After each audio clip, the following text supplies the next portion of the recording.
Бисмилля, алхамдулилля, вассалату вассаламу аля ман урсила бил худа ва ба'д. Ассаламу алейкум ва рахматуллахи ва баракатух. Құрметті ағайын, бүгінгі талқылайтын тақырыбымыз жесір әйел жайында болмақ. Білеміз, біз жетімді жылатпаған, жесірін далаға тастамаған қазақ бабаларымыздың ұрпағымыз. Сонау қандай қиын заман болмасын, ешқандай заманда ешқандай жесірді, ешқандай жетімді де далаға тастамаған халықпыз. Сонау ашаршылық заманда да білесіздер, біздің ата-әжелеріміз айтып жатады. Жалпы қандай қиын қыстау кезде де жетім қалған балаларды, жесір қалған әйелдерді көмек қол ұшын созып, өз отбасыларына, өз үйлеріне кіргізіп алған қаншама отбасыларды естіп жатамыз барлығымыз. Ата-әжелеріміз айтып жатады сол кезде. Міне сондай халықтың ұрпағымыз біз. Әрине енді ешқандай әйел күйеуі мәңгі бақи қасында жүретіндігіне кепілдік бере алмайды. Сондықтан Аллах тағала біреуге ұзақ ғұмыр берсе, біреуге қысқа ғұмыр беретінін біз білеміз барлығымыз. Енді осы күйеуі қайтыс болған әйел, күйеуі қайтыс болғаннан кейін бала-шаға қарайласып қалу, нәпақаны табу жесір әйелге өте қиынға соғатынын бәріміз білеміз. Сондықтан да пайғамбарымыз саллаллаху алейхи уассалам да өз хадисінде айтады: «Ас-са'i алал армалати вал мискин фахуа фи сабилилла» дейді. Яғни жетімге әрі жесір әйелге жүгіріп, нәпақасын тауып беріп, жағдайларын жасап қызмет қылған адам дейді, ол бейне бір Алла жолында соғыста жүрген адам сияқты дейді. Міне осындай ұлы бір іс екен жетімдерге, жесірлерге қарайласу. Енді жесірлер, білесіздер, жесір әйел қайтыс болғаннан кейін, жаңа айттық, жағдайы төмен болады, қиналады. Ол бір бала болса, баласыз болса бір жөні. Кейбіреулер 3-4 бала, 5-6 баламен қалып жатады. Олардың нәпақасын табу, оларды киім-кешекпен қамтамасыз ету бір әйелге өте қиынға соғатынын біз барлығымыз білуіміз керек.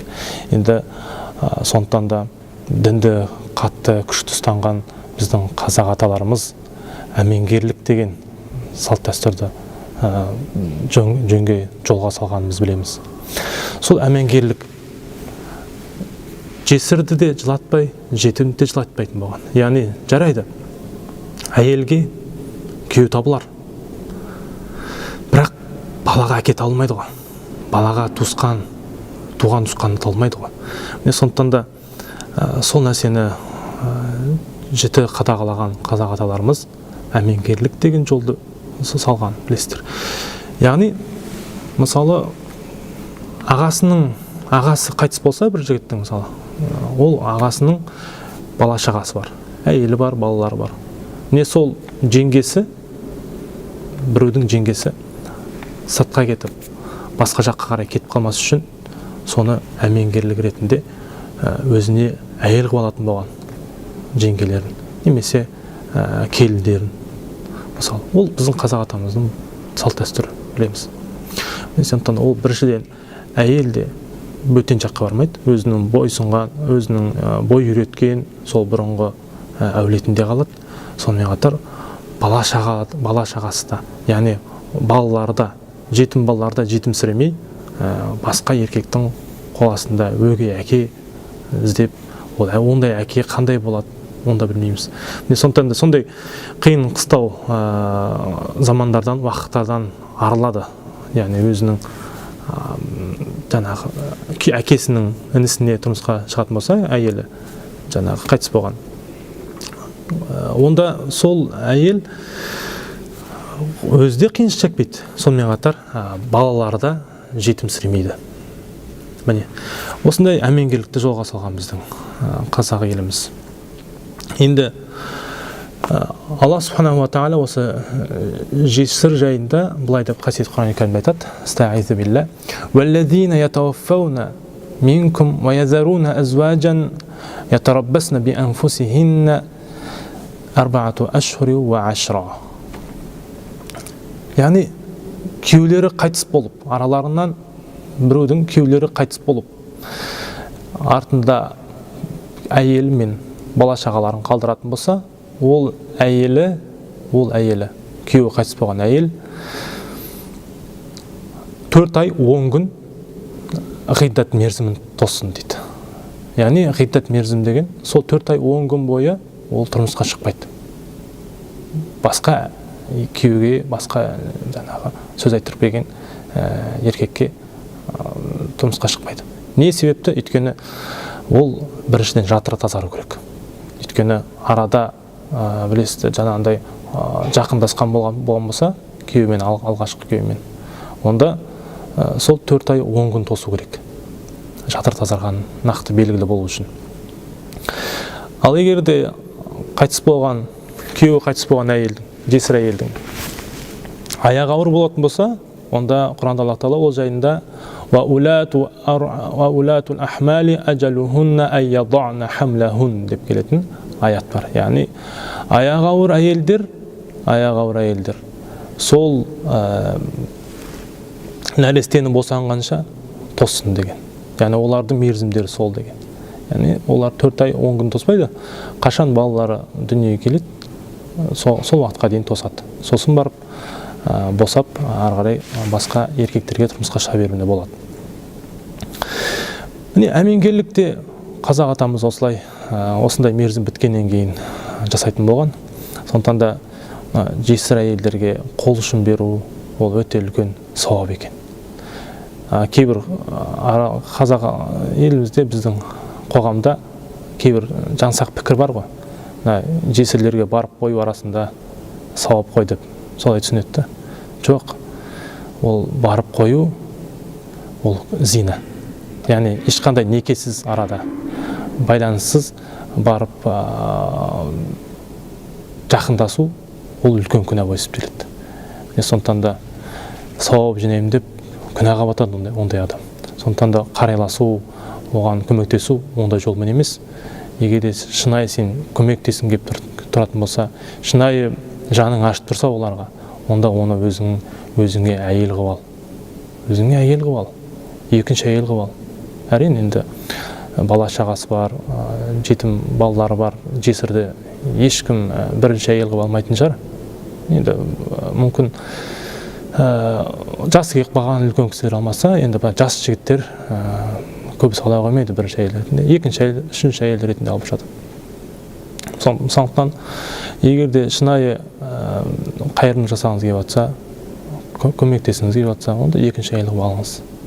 Оған да хақысын беріңіз. Оған да оның балаларына да сіз өз балаларындай қарай алыңыз. Анда-санда бір келіп, олардың да хақысын бермеу.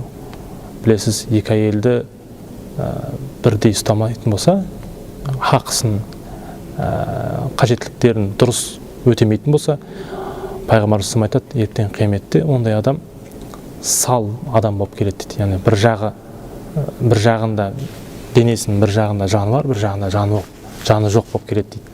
Міне Құдай сақтасын.